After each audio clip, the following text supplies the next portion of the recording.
ಎಲ್ರಿಗೂ ನಮಸ್ಕಾರ. ಇವತ್ತಿನ ನನ್ನ ಟಾಪಿಕ್ PCOD ಇದೆ ಅಂತ ಡಾಕ್ಟರ್ ಹತ್ರ ಹೋದವಾಗ ಡಾಕ್ಟರ್ಸ್ ಏನೆಲ್ಲ ಮಾಡ್ತಾರೆ, ಏನು ಟೆಸ್ಟ್‌ಗಳನ್ನ ಮಾಡ್ತಾರೆ, ನಿಮಗೇನೆಲ್ಲ ಕೇಳ್ತಾರೆ, ಏನೆಲ್ಲ ಮೆಡಿಸಿನ್‌ನ ಹೇಳ್ತಾರೆ, ಏನು ಮಾಡಬೇಕು ಅಂತ ಹೇಳ್ತಾರೆ ಅನ್ನೋದು ಒಂದು ಬ್ರೀಫ್ ಐಡಿಯಾ ಆಯಿತಾ. ಒಂದು ಸಣ್ಣದಾಗಿ ಒಂದು ಐಡಿಯಾ ಕೊಡ್ತೀನಿ. ಇದನ್ನೆಲ್ಲ ಮಾಡ್ತಾರಪ್ಪ ಅಂತಂತ ಹೇಳಿ ಆಯಿತಾ.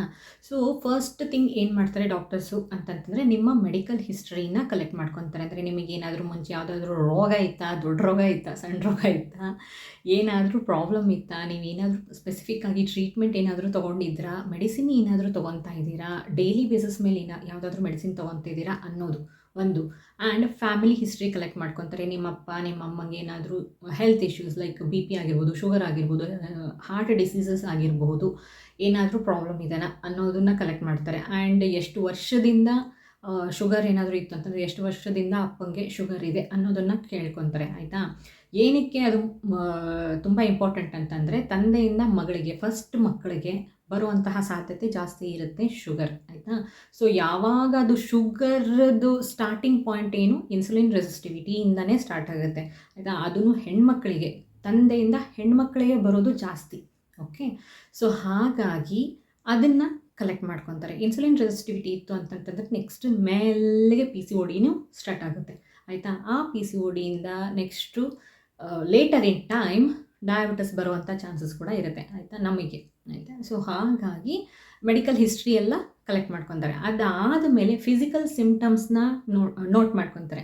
ಫಿಸಿಕಲ್ ಸಿಮ್ಟಮ್ಸ್ ಅಂತಂತಂದರೆ ಆಲ್ ಆಫ್ ಅ ಸಡನ್ ತುಂಬ ವೇಟ್ ಗೇನ್ ಆಗೋದು, ಇಲ್ಲ ತುಂಬ ವೇಟ್ ಕಮ್ಮಿ ಆಗೋದು, ಸಿಕ್ಕಾಪಟ್ಟೆ ಪಿಂಪಲ್ಸ್ ಆಗೋದು, ಆಮೇಲೆ ಥೈಸಲ್ಲಿ ಆ್ಯಂಡ್ ಸೊಂಟದ ಸುತ್ತ ತುಂಬ ವೇಟ್ ಗೇನ್ ಆಗಿರೋದು, ಇಲ್ಲ ಹೇರ್ ಫಾಲ್ ಆಗೋದು, ಸಿಕ್ಕಾಪಟ್ಟೆ ಹೇರ್ ಫಾಲ್ ಆಗೋದು, ಈ ಥರ ಏನಾದರೂ ಸ್ಪೆಸಿಫಿಕ್ಕಾಗಿ ತುಂಬ ಮುಂಚೆಲ್ಲ ಇರಲಿಲ್ಲ, ಇವಾಗ ಮಾತ್ರ ಹಿಂಗೆಲ್ಲ ಸಿಮ್ಟಮ್ಸ್ ಕಾಣಿಸ್ತಾ ಇದೆ ಅನ್ನುವಂಥದ್ದು. ಆಮೇಲೆ ಅನ್ವಾಂಟೆಡ್ ಹೇರ್ ಆಗಿರ್ಬೋದು, ಕೂದಲು ಇಲ್ಲೆಲ್ಲ ಕೂದಲು, ಇಲ್ಲೆಲ್ಲ ಕೂದಲು ಬೆಳೆಯೋದು, ಮತ್ತು ಈ ಥರದ್ದೆಲ್ಲ ಫಿಸಿಕಲ್ ಸಿಮ್ಟಮ್ಸ್ ಏನಾದರೂ ಇದೆನಾ ಅನ್ನೋದನ್ನು ನೋಟ್ ಮಾಡ್ಕೊತಾರೆ. ಇದಿಷ್ಟು ಕಂಪ್ಲೀಟಾಗಿ ನಿಮ್ಮ ಹತ್ರ ಕೇಳಿ ಪ್ರತಿಯೊಂದಕ್ಕೂ ಪ್ರಶ್ನೆ ಕೇಳಿ ನೀಟಾಗಿ ಇದನ್ನೆಲ್ಲ ನೋಟ್ ಡೌನ್ ಮಾಡ್ಕೊತಾರೆ. ಇದ್ರ ಜೊತೆಗೆ ಎಷ್ಟು ತಿಂಗಳಿಗೆ ಪೀರಿಯಡ್ಸ್ ಆಗ್ತೀರಾ, ಯಾವಾಗ ಆಗ್ತೀರಾ, ಆ್ಯಂಡ್ ಎಷ್ಟು ದಿವಸ ಬ್ಲೀಡಿಂಗ್ ಆಗುತ್ತೆ, ಬ್ಲೀಡಿಂಗ್ ಯಾವ ಕಲರ್ ಇರುತ್ತೆ, ಎಷ್ಟು ಹೆವಿ ಇರುತ್ತಾ, ಲೋ ಇರುತ್ತಾ, ಕಂಪ್ಲೀಟ್ ಡೀಟೇಲ್ಸ್ನ ನೋಟ್ ಡೌನ್ ಮಾಡ್ಕೊತಾರೆ. ಓಕೆ, ಇದಿಷ್ಟು ಮೆಡಿಕಲ್ ಹಿಸ್ಟ್ರಿ, ನಿಮ್ಮ history, parents history, physical symptoms ಇದಿಷ್ಟು ಆದಮೇಲೆ ಏನು ಮಾಡ್ತಾರೆ, ನೆಕ್ಸ್ಟ್ ಸ್ಟೆಪ್ಪು ಸ್ಕ್ಯಾನಿಂಗ್ ಆಯಿತಾ. ಸ್ಕ್ಯಾನ್ ಮಾಡಿ ನೋಡ್ತಾರೆ ನಿಮ್ಮ ಓವರೀಸ್ ಹೇಗಿದೆ ಅನ್ನೋದನ್ನು ನೋಡ್ತಾರೆ. ಸೊ ಓವರಿ ಅಪಿಯರೆನ್ಸ್ ಹೇಗಿದೆ, ಅದರಲ್ಲಿ ಏನು ಫಾಲಿಕಲ್ಸ್ ಇದೆನೋ ಇಲ್ವೋ ಏನೋ ಅನ್ನೋದು ಗೊತ್ತಾಗುತ್ತೆ. ಹೇಗಿದೆ ಫಾಲಿಕಲ್ಸು, ತುಂಬ ಜಾಸ್ತಿ ಇದೆನಾ, ಕರೆಕ್ಟಾಗಿ ಸೈಜ್ ಕರೆಕ್ಟಾಗಿದೆನಾ ಇಲ್ವಾ ಏನೋ ಅನ್ನೋದನ್ನು ಅಪಿಯರೆನ್ಸ್ ನೋಡ್ಕೊತಾರಪ್ಪ ಆಯಿತಾ. ಈ ಎರಡರ ಮೇಲೇ ಡಾಕ್ಟರ್ಸು ಡಿಸೈಡ್ ಮಾಡ್ತಾರೆ ನಿಮಗೆ PCOD ಇದೆನೋ ಇಲ್ವೋ ಅನ್ನೋದು ಒಂದು point. Second point how much stubborn it is ಅನ್ನೋದನ್ನು ತಿಳ್ಕೊಂಬಿಡ್ತಾರೆ ಡಾಕ್ಟರ್ಸ್. ಅಂದರೆ ಮೈಲ್ಡಾಗಿ PCOD ಇದೆನಾ ಅಥವಾ ತುಂಬ ಸ್ಟ್ರಾಂಗ್ ಇದೆನಾ, ಹೇಗಿದೆ ಅನ್ನೋದನ್ನು ಇದ್ರ ಮೇಲೇ ತಿಳ್ಕೊಂಬಿಡ್ತಾರೆ. ಅಪಿಯರೆನ್ಸು ಓವರಿ ಹೇಗೆ ಕಾಣಿಸ್ತಾ ಇದೆ ಅನ್ನೋದು ಆಧಾರದ ಮೇಲೆ ಒಂದು, ಆ್ಯಂಡ್ ನಿಮ್ಮ ಫಿಸಿಕಲ್ ಸಿಮ್ಟಮ್ಸ್ ಮೇಲೆ ಇನ್ನೊಂದು. ಈ ಎರಡರ ಆಧಾರದ ಮೇಲೆ ಡಾಕ್ಟರ್ಸು ನಿಮ್ಮ PCOD ಹೇಗಿದೆ, ಯಾವ ಮಟ್ಟದಲ್ಲಿದೆ ಅನ್ನೋದನ್ನು ಡಿಸೈಡ್ ಮಾಡ್ತಾರೆ. ಓಕೆ, ಅದಾದಮೇಲೆ ಅದೇ ಸಿಟ್ಟಿಂಗಲ್ಲಿ ಬ್ಲಡ್ ಟೆಸ್ಟ್ ಕೂಡ ಹೇಳ್ತಾರೆ. ಸೊ ಈ ಬ್ಲಡ್ ಟೆಸ್ಟ್ನಲ್ಲಿ ಏನೇನೆಲ್ಲ ಮಾಡ್ತಾರೆ, ಬ್ಲಡ್ ಟೆಸ್ಟ್ ಅಂದ ತಕ್ಷಣ ಇಷ್ಟುದ ಬ್ಲಡ್ ಹೇಳ್ಕೊತಾರೆ, ಇಷ್ಟು ಮಾತ್ರ ಪಕ್ಕ ಆಯಿತಾ, ಬ್ಲಡ್ ಹೇಳ್ಕೊತಾರೆ. ಆ ಬ್ಲಡ್ ಟೆಸ್ಟಲ್ಲಿ ಏನೇನೆಲ್ಲ ಮಾಡ್ತಾರೆ, ಥೈರಾಯ್ಡ್ ಮಾಡ್ತಾರೆ, ಆ್ಯಂಡ್ ಪ್ರೊಜೆಸ್ಟ್ರಾನ್, ಈಸ್ಟ್ರೋಜನ್ ಆಗಿರಬಹುದು, FSH, LH, AMH, ಆಮೇಲೆ ಪ್ರೊಲ್ಯಾಕ್ಟಿನ್, ಇದೆಲ್ಲನೂ ಕಂಪ್ಲೀಟ್ ಒಂದು ಸೆಟ್ ಆಯಿತಾ. ಇದೆಲ್ಲ ಬ್ಲಡ್ ಟೆಸ್ಟನ್ನು ಮಾಡ್ತಾರೆ. ಓಕೆ, ಸೊ ಇದಿಷ್ಟನ್ನು ಆದಮೇಲೆ ಡಾಕ್ಟರ್ಸ್ ನಿಮಗೆ ನೆಕ್ಸ್ಟ್ ಏನು ಹೇಳ್ತಾರೆ ಅಂತಂತಂದರೆ 3 ಮಂತ್ಸಿಗೆ ಟ್ಯಾಬ್ಲೆಟ್ಸ್ ಕೊಡ್ತಾರೆ. ಓಕೆ, ಯಾವ ಟ್ಯಾಬ್ಲೆಟ್ಸ್ ಕೊಡ್ತಾರೆ ಅಂತಂದರೆ ಓರಲ್ ಎಲ್ ಆಗಿರಬಹುದು, ಅಥವಾ ಓವಾಸೆಟ್ ಆಗಿರಬಹುದು, ಕ್ರಿಮ್ಸನ್ ಆಗಿರಬಹುದು, ಈ ಥರ ಟ್ಯಾಬ್ಲೆಟ್ಸ್ ಕೊಡ್ತಾರೆ. ಈ ಟ್ಯಾಬ್ಲೆಟ್ಸ್ ಏನಂತಂದರೆ ಸಿಂಪಲಾಗಿ ಹೇಳಬೇಕಂತಂದರೆ 21 ಡೇಸ್ ಟ್ಯಾಬ್ಲೆಟ್. ಓಕೆ, ಸೊ ಈ 21 ಡೇಸ್ ಟ್ಯಾಬ್ಲೆಟ್ ಕೊಟ್ಟಾದಮೇಲೆ ನಿಮಗೇನಂತ ಹೇಳ್ತಾರೆ, 3 ಮಂತ್ಸ್ವರೆಗೂ ಈ ಟ್ಯಾಬ್ಲೆಟ್ಸ್ನ ತಗೊಳ್ಳಿ. ಟ್ಯಾಬ್ಲೆಟ್ಸ್ ಸ್ಟಾಪ್ ಮಾಡಿದ 5 to 6 ಡೇಸಲ್ಲಿ ನಿಮಗೆ ನೆಕ್ಸ್ಟ್ ಸೈಕಲ್ ಸ್ಟಾರ್ಟ್ ಆಗುತ್ತೆ. ನೆಕ್ಸ್ಟ್ ಸೈಕಲ್ ಯಾವಾಗ ಸ್ಟಾರ್ಟ್ ಆಗುತ್ತಲ್ಲ, ಯಾವಾಗ ನೆಕ್ಸ್ಟ್ ಪೀರಿಯಡ್ ಸ್ಟಾರ್ಟ್ ಆಗುತ್ತಲ್ಲ, ಆವಾಗ ಸೆಕೆಂಡ್ ಸ್ಟ್ರಿಪ್ಪಿನ ಫಸ್ಟ್ ಟ್ಯಾಬ್ಲೆಟ್ ತೊಗೋಬೇಕು. ಅಂತಂತ ಹೇಳಿ ಹೇಳ್ತಾರೆ. ಸೊ ಇದೇ ಥರ 3 ಮಂತ್ಸ್ವರೆಗೂ ನಿಮಗೆ 21 ಡೇಸ್ 21 ಡೇಸ್ 21 ಡೇಸ್ ತೊಗೊಳೋದಕ್ಕೆ ಹೇಳ್ತಾರೆ, ಆಯಿತಾ. ಸೊ ಇದೇನಾಗುತ್ತೆ, 21 ಡೇಸ್ವರೆಗೂ ನೀವು ಟ್ಯಾಬ್ಲೆಟ್ಸ್ ತೊಗೊತಾ ಇದ್ದೀರಾ ಅಂತಂತಂದರೆ ಇದರಲ್ಲಿ ಈ ಟ್ಯಾಬ್ಲೆಟ್ಸಲ್ಲಿ ಏನಿರುತ್ತೆ ಅಂದರೆ ಪ್ರೊಜೆಸ್ಟ್ರಾನ್ ಈಸ್ಟ್ರೋಜನ್ ಕಾಂಬಿನೇಷನ್ ಟ್ಯಾಬ್ಲೆಟ್ಸ್ ಇದು ಅಷ್ಟೇ, ಆಯಿತಾ. ಈ ಪ್ರೊಜೆಸ್ಟ್ರಾನ್ ಈಸ್ಟ್ರೋಜನ್ ಏನು ಮಾಡುತ್ತೆ ಅಂತಂತಂದರೆ ಲೈಕ್ ಟೀಚರ್, ಓಕೆ ಟೀಚರ್ ಥರ ಕೆಲಸ ಮಾಡುತ್ತೆ.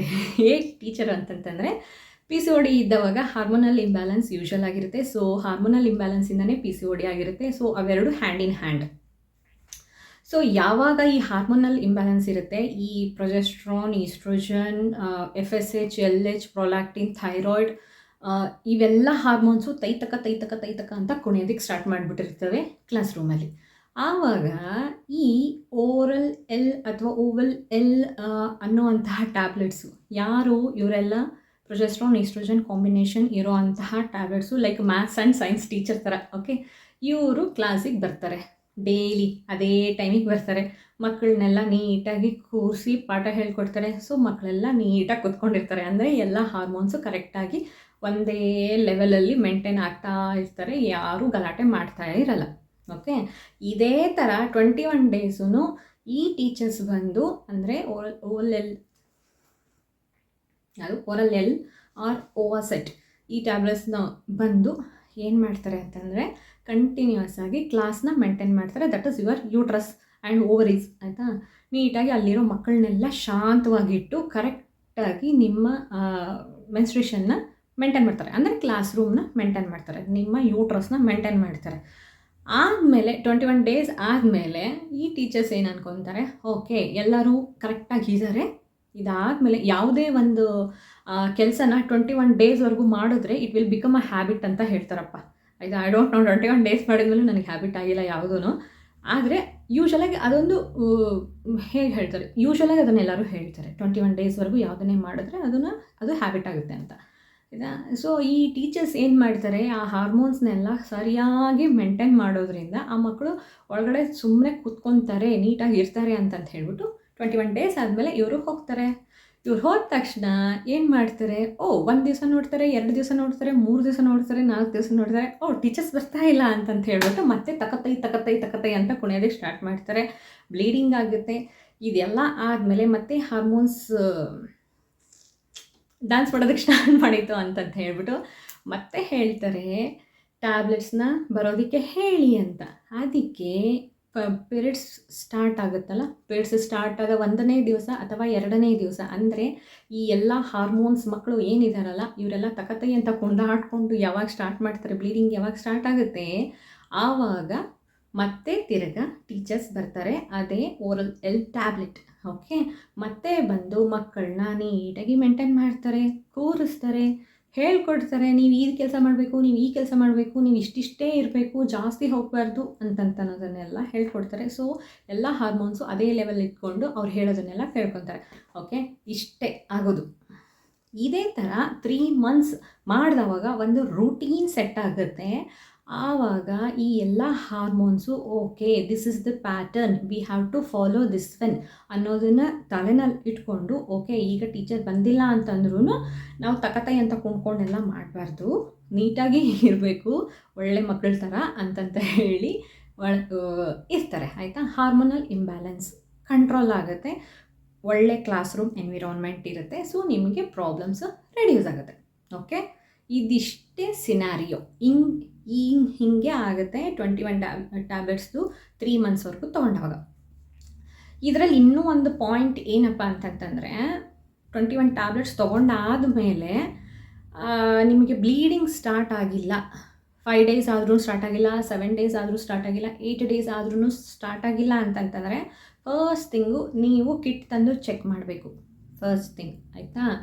ಚೆಕ್ ಮಾಡಿ ಆದಮೇಲೆ ಅದರಲ್ಲಿ ನೆಗೆಟಿವ್ ಇತ್ತು ಅಂತಂತಂದ್ರೇ ನೆಕ್ಸ್ಟ್ ಟ್ಯಾಬ್ಲೆಟ್ನ ಸ್ಟಾರ್ಟ್ ಮಾಡಬೇಕು, okay. Keep this in your mind, okay. ಈಗ 3 ಮಂತ್ಸ್ ಕೋರ್ಸ್ನ ಮುಗಿಸಿ ಆದಮೇಲೆ ನಿಮಗೆ 3 ಮಂತ್ಸ್ ಆದಮೇಲೆ ಲಾಸ್ಟ್ ಮಂತಿನ 21 ಟ್ಯಾಬ್ಲೆಟ್ಸ್ ತೊಗೊಂಡಾದಮೇಲೆ ಪೀರಿಯಡ್ ಆದಮೇಲೆ ನಿಮಗೆ ಬರೋದಕ್ಕೆ ಹೇಳ್ತಾರೆ ಯೂಶ್ವಲಾಗಿ. ಆವಾಗ ಹೋದವಾಗ ಏನು ಮಾಡ್ತಾರೆ ಅಂತಂತಂದರೆ ಆ ಸೈಕಲಲ್ಲಿ ನಿಮಗೆ ಪ್ರೆಗ್ನೆನ್ಸಿಗೆ ಟ್ರೈ ಮಾಡಿ ಅಂತ ಹೇಳ್ತಾರೆ. ಪ್ರೆಗ್ನೆನ್ಸಿಗೆ ಯಾಕೆ ಟ್ರೈ ಮಾಡಿ ಅಂತ ಹೇಳ್ತಾರೆ ಅಂತ ಸ್ಪೆಸಿಫಿಕ್ಕಾಗಿ ಯಾಕೆ ಅಂತಂದರೆ, ಯೂಶಲಾಗಿ ಯಾರಿಗೆ ಪಿ ಸಿ ಒ ಡಿ ಇದ್ರೂ ಅವ್ರು ಡೈರೆಕ್ಟಾಗಿ ಡಾಕ್ಟ್ರನ್ನ ಅಪ್ರೋಚ್ ಮಾಡಿ ಪಿ ಸಿ ಒ ಡಿನ ಕರೆಕ್ಟ್ ಮಾಡ್ಕೋಬೇಕು ಅನ್ನೋ ಅಂಥವ್ರು ತುಂಬ ಕಮ್ಮಿ, ಆಯಿತಾ. ಲೀಸ್ಟ್ ಬೋದರ್ಡ್. ಯಾಕಂತಂತಂದರೆ ಅದರಿಂದ ಏನೂ ಪ್ರಾಬ್ಲಮ್ ಆಗ್ತಾ ಇರಲ್ಲ ಯೂಶಲಾಗಿ. ಯಾಕೆ ಅಂತಂತಂದರೆ ಎವ್ರಿ ಮಂತ್ ಪಿರಿಯಡ್ ಆಗ್ತಾಯಿತ್ತು ಅಂತಂದರೆ ಹಿಂಸೆ, 4 ತಿಂಗಳು 5 ತಿಂಗಳು ಆಗಿಲ್ಲ ಅಂದರೆ ಆಗಲಿ ಬಿಡು ಅಂತಂತ ಅನ್ನೋವಂಥದ್ದು ಇರುತ್ತೆ, ಆಯಿತಾ. ಚಿಕ್ಕವರಿರ್ತೀವಿ, ಗೊತ್ತಾಗಲ್ಲ. ಇನ್ನೊಂದು ಅಂತಂದರೆ ಪಿರಿಯಡ್ ಆಗಿಲ್ಲ ಅಂದರೆ ಒಳ್ಳೇದಾಯ್ತಲ್ಲ ಅನ್ನೋದು ಒಂದು. ಈ ಪಿ ಸಿ ಒ ಡಿ ಇರೋದ್ರಿಂದ 4-5 ತಿಂಗಳಾದಮೇಲೆ ಒಂದೇ ಸತಿ ಬ್ಲೀಡಿಂಗ್ ಆಯಿತು ಅಂತಂತಂದರೆ ಹೆವಿ ಬ್ಲೀಡಿಂಗ್ ಆಗಿ ಹಾರಿಬಲ್ ಸಿಚುವೇಶನ್ ಇರುತ್ತೆ, ಆಯಿತಾ. ಅದು ಯಾವುದೂ ಆಗ್ತಾ ಇಲ್ಲ ಅಂತಂದರೆ ದಟ್ಸ್ ಗುಡ್, ನೋ. ಸೊ ಹಂಗೆ ಅಂದ್ಕೊಂಡು ಸುಮ್ಮನೆ ಇರೋದೇ ಹೆಚ್ಚು. ಸೊ ಯಾವಾಗ ಡಾಕ್ಟ್ರನ್ನ ಅಪ್ರೋಚ್ ಮಾಡ್ತೀವಿ ಅಂತಂತಂದರೆ, ಯಾವಾಗ ಮಗುಗೆ ಪ್ರಯತ್ನ ಮಾಡಿ ಮಗು ಆಗ್ತಾ ಇಲ್ಲ ಅಂತ ಗೊತ್ತಾಗುತ್ತಲ್ಲ, ಆವಾಗಲೇ ಡಾಕ್ಟ್ರ್ ಹತ್ರ ಹೋಗೋದು. ಸೊ ಯೂಶ್ವಲಾಗಿ ಪಿ ಸಿ ಒ ಡಿ ಇದೆ ಅಂತ ಡಾಕ್ಟ್ರನ್ನ ಅಪ್ರೋಚ್ ಮಾಡೋರೆಲ್ಲ ಪ್ರೆಗ್ನೆನ್ಸಿಗೆ ಟ್ರೈ ಮಾಡಿರೋರೇ ಆಗಿರ್ತಾರೆ. ಸೊ ಅಂಥ ಟೈಮಲ್ಲಿ ಡಾಕ್ಟರ್ಸ್ ಏನು ಮಾಡ್ತಾರೆ, 3 ಮಂತ್ಸ್ ಕೋರ್ಸ್ನ ಕಂಪ್ಲೀಟ್ ಮಾಡಿದಾದಮೇಲೆ ಆ 3rd ಮಂತಲ್ಲಿ ಏನು ಪಿರಿಯಡ್ ಆಗಿರುತ್ತಲ್ಲ ಆವಾಗಿಂದ ಟ್ರೀಟ್ಮೆಂಟ್ ಸ್ಟಾರ್ಟ್ ಮಾಡಿ ನೀವು ಈ ಮಂತಲ್ಲಿ ಪ್ರೆಗ್ನೆನ್ಸಿಗೆ ಟ್ರೈ ಮಾಡಿ ಅಂತ ಹೇಳ್ತಾರೆ ಯೂಶ್ವಲಾಗಿ. ಓಕೆ, ಸೊ ಇದಿಷ್ಟೇ ಡಾಕ್ಟರ್ಸು ಫಸ್ಟ್ ಸಿಟ್ಟಿಂಗಲ್ಲಿ ಏನು ಮಾಡ್ತಾರೆ, ಅದಾದಮೇಲೆ ಏನು ಮಾಡಬೇಕು ಅನ್ನೋದು. ಓಕೆ, ಇದ್ರ ಬಗ್ಗೆ ಮತ್ತೇನಾದರೂ ಡೌಟ್ ಇತ್ತು ಅಂತಂದರೆ ಕಮೆಂಟ್ ಬಾಕ್ಸಲ್ಲಿ ತಿಳಿಸಿ, ಖಂಡಿತವಾಗ್ಲೂ ಉತ್ತರ ಕೊಡೋದಕ್ಕೆ ಟ್ರೈ ಮಾಡ್ತೀನಿ. ಆ್ಯಂಡ್ ಈ ವಿಡಿಯೋ ನಿಮಗೆ ಇನ್ಫಾರ್ಮೇಟಿವ್ ಅಂತ ಅನ್ನಿಸ್ತು ಅಂತಂದರೆ ಲೈಕ್ ಮಾಡಿ, ಕಮೆಂಟ್ ಮಾಡಿ, ಶೇರ್ ಮಾಡಿ, ಆ್ಯಂಡ್ ನನ್ನ ಚಾನಲ್ನ ಸಬ್ಸ್ಕ್ರೈಬ್ ಕೂಡ ಮಾಡಿ. ಧನ್ಯವಾದ. ಆಮೇಲೆ ಇನ್ನೊಂದು, ಈ 21 ಡೇಸ್ ಟ್ಯಾಬ್ಲೆಟ್ ಏನು ಕೊಡ್ತಾರಲ್ಲ ಅದನ್ನು ದಿವಸ ಅದೇ ಸೇಮ್ ಟೈಮಿಗೆ ತೊಗೊಳೋದನ್ನು ಮರಿಬೇಡಿ. ಅಂದರೆ ಇವತ್ತು ಬೆಳಗ್ಗೆ 10 ಗಂಟೆ ತೊಗೊಂಡಿದ್ದೀರಾ ಅಂತಂದರೆ ನಾಳೆ ಬೆಳಗ್ಗೆನೂ 10 ಗಂಟೆಗೆ ತೊಗೋಬೇಕಾ ಅಂತಂತಂದರೆ ಆಬ್ವಿಯಸ್ಲಿ ಎಸ್, ಆಯಿತಾ. ಆದರೆ ಸಪೋಸ್ ನಿಮ್ಗೆ 10 ಗಂಟೆಗೆ ತೊಗೊಳಕ್ಕಾಗಿಲ್ಲ ಅಂದರೆ 11 ಗಂಟೆಗೆ ತೊಗೊಳ್ಳಿ, ಇಲ್ಲ ಅದಕ್ಕಿಂತ ಮುಂಚೆ ತೊಗೊತೀನಿ ಅಂದರೆ 9 ಗಂಟೆಗೆ ತೊಗೊಳ್ಳಿ. ಆದರೆ ಒಂದು ಪರ್ಟಿಕ್ಯುಲರ್ ಟೈಮ್ನ ಮೇಂಟೈನ್ ಮಾಡೋದನ್ನು ಮರಿಬೇಡಿ, ಆಯಿತಾ. ಸ್ಕೂಲ್ದು ಎಕ್ಸಾಂಪಲ್ ಕೊಟ್ಟೆ ಅಲ್ವಾ, ಕ್ಲಾಸ್ ರೂಮ್ದು ಎಕ್ಸಾಂಪಲ್ ಕೊಟ್ಟೆ ಅಲ್ವಾ. ಟೀಚರ್ ಹೋಗೋದು 1 ಅವರ್ ತಡ ಆದರೆ ಏನು ಮಾಡ್ತಾರೆ, ಮತ್ತೆ ಡ್ಯಾನ್ಸ್ ಮಾಡೋದಕ್ಕೆ ಸ್ಟಾರ್ಟ್ ಮಾಡ್ತಾರೆ ಮಕ್ಕಳು. ಅದನ್ನು ಅಲ್ಲ ಇಟ್ಕೊಳ್ಳಿ. ಓಕೆ.